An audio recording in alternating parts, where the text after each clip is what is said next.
Ultimate beginner's guide to guitar soloing. If you know that minor pentatonic, usually someone will come to us and say, hey, it just sounds like I'm running up and down the scale, so I'm not playing anything interesting. The thing is, that is what you are doing. So we're going to use these 3 key factors to reverse engineer just running up and down the scale and make your solos better. The first is simply breathing room, okay? When I'm just bumping up and down that scale, I'm not adding any breathing room. Now, this is the one that we are deathly afraid of when we start improvising. The thing is, if we don't have breathing room, punctuation in what it is that we're saying, we just start getting really uncomfortable with that silence. We feel like we need to fill it in with a bunch of meaningless words, in this case, notes, okay? So just start.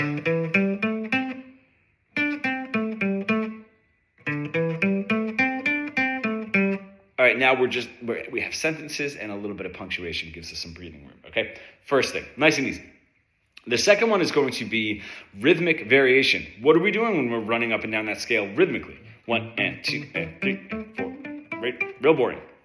The best way to develop more rhythmic variation in those phrases, now that we have that little silence and punctuation, is going to be putting a metronome on and tapping your foot, okay? And just play a couple of notes on the foot tap and a couple of notes not on the foot tap, all right? And develop that skill.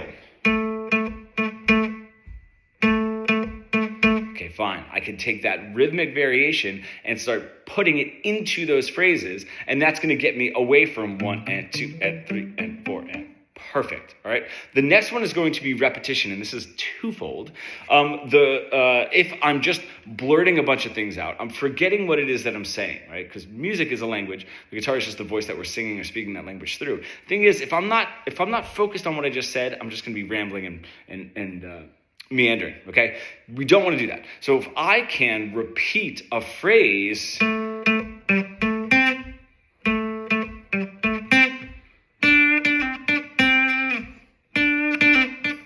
Okay, now at least I'm saying something familiar and I'm not just rambling up and down, okay? Now the other thing about this, the second fold of repetition is micro repetition.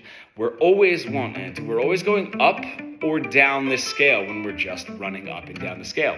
Play the same note a few times. Don't be afraid of that. That's another thing that we're very, very afraid of.